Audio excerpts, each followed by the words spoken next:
लगाए दो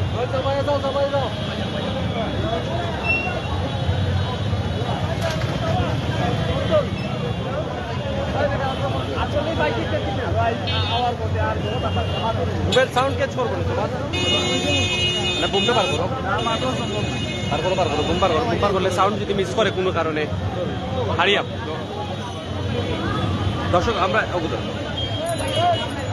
কথা বলার চেষ্টা করবো। আমরা এখানে আছেন বিএনপি নেতৃস্থানীয়রা, আসলে কি মেসেজ দিতে যাচ্ছেন আপনারা? আগামীকাল তো বিভাগীয় গণসমাবেশ হচ্ছে এবং মঙ্গলবার থেকেই দেখতে পাচ্ছি আমরা মানুষজন এখানে আসছেন, উৎসাহ উদ্দীপনা লক্ষ্য করা যাচ্ছে। কি মেসেজ দিতে যাচ্ছেন এই মুহূর্তে আসলে যারা নেতাকর্মীরা আসছেন এই জায়গাটিতে? দেখুন, আমরা 19 তারিখে যে গণসমাবেশ হওয়ার কথা যেটা, এটা আমরা আজকে আপনারা দেখতেছেন সারা বিভাগ থেকে যেভাবে আমাদের কর্মীরা তৃণমূল থেকে আসতেছে, এটা জনসমুদ্রে পরিণত হবে ইনশাআল্লাহ আগামীকালকে।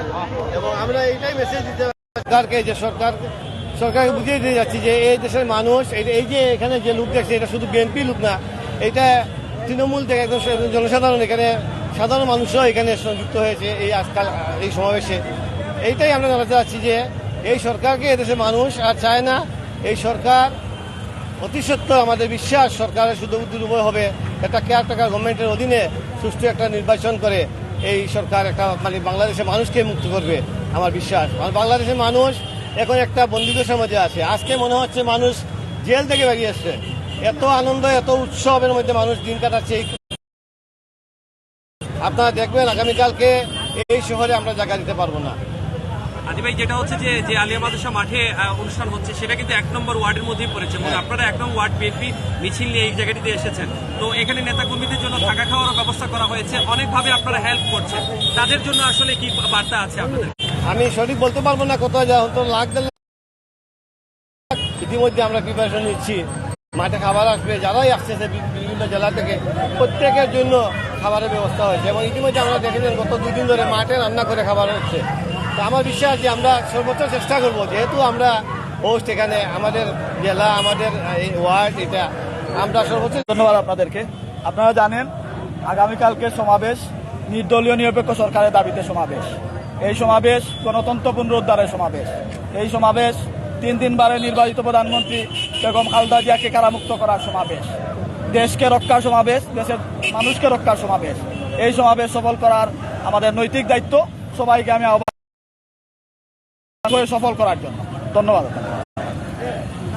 দর্শক, যেমনটা শুনছিলেন, আরেকটু আমরা কথা শোনার চেষ্টা করব। বিএনপির যারা নেতৃস্থানীয় আছেন তাদের সাথে একটু কথা বলার চেষ্টা করব যে আসলে ঠিক কি অনুভূতি। আসলে অনেকদিন পর, প্রায় 10 বছর পরে এই বিভাগীয় গণসমাবেশ হতে যাচ্ছে। কর্মী আর সেই কর্মী হিসাবে আমি 40 বছর থেকে আছি, 82 থেকে আমি এখনো আছি কর্মী হিসাবে। আমি আমার এই 40 বছর আমি দেখি নাই এই যে অবস্থাটা, আমি কোনোদিন দেখি নাই। এতে মনে হচ্ছে যদি মানুষ আরো বাহির হবে, কারণ এখানে আমাদের শহর ছোট শহর, মানুষ খুব কম বাহির হচ্ছে, তারপরেও জায়গা হচ্ছে না। সবাই বাহির হবে ইনশাল্লাহ। এই শহরে কেন শহরে আনাচে কানাচে জায়গা হবে না আশা করি।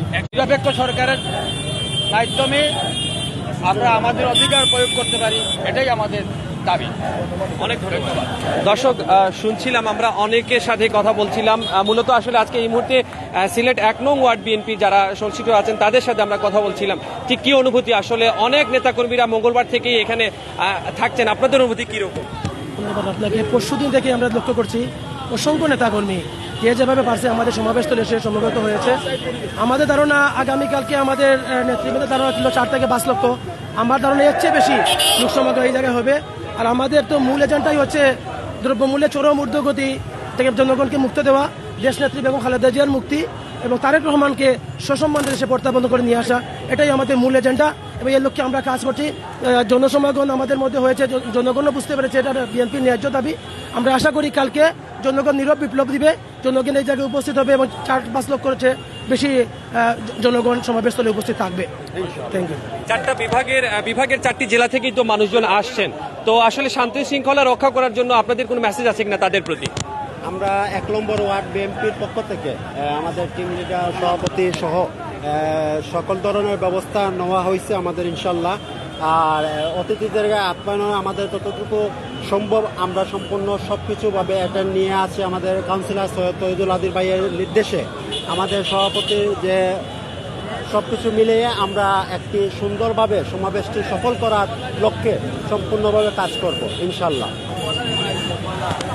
দর্শক, দেখানোর চেষ্টা করছিলাম সিলেটের আলিয়া মাদ্রাসা মাঠের ময়দান থেকে যে বিএনপির কর্মী সমাবেশ অনুষ্ঠিত হচ্ছে সেই কর্মী সমাবেশের একটি চিত্র, এবং কর্মী সমাবেশে দেখতেই পাচ্ছেন প্রচুর সংখ্যক মানুষজন এই পুরো জায়গা জুড়ে তারা এখানে আনন্দ করছেন, এবং আগামীকাল গণসমাবেশ অনেক বাধা বিপত্তি অতিক্রম করে তারা এই আলিয়া মাঠকে জাগ্রত করে রেখেছেন, এবং মিটিংয়ে তারা কিন্তু পুরো জায়গাটিতেই প্রকম্পিত করে রাখার চেষ্টা করছেন। আমরা আপনাদেরকে এভাবে যেটা দেখানোর চেষ্টা করব সিলেট বিভাগীয় গণসমাবেশের সর্বশেষ চিত্র। অবশ্যই লাইক দিয়ে ফলো করে শেয়ার করে আমাদের সাথে সংযুক্ত থাকবেন। সিলেট বিভাগীয় গণসমাবেশ, যেটি বিএনপির নেতারা বলছিলেন যে স্মরণকালের সবচেয়ে বড় যে গণসমাবেশ সেটি তারা এই জায়গাটিতে করতে চাচ্ছেন। আমরাও আশা করব আপনারাও আমাদের সাথে থাকবেন। বাংলাবির মাধ্যমে আমরা আপনাদেরকে এই সম্মেলনের সর্বশেষ সব চিত্র দেখানোর চেষ্টা করব। দেখা হবে অন্য কোনো লাইভে। সে পর্যন্ত সবাই ভালো থাকুন, সুস্থ থাকুন, বাংলাবির সাথে থাকুন। খুদা হাফেজ।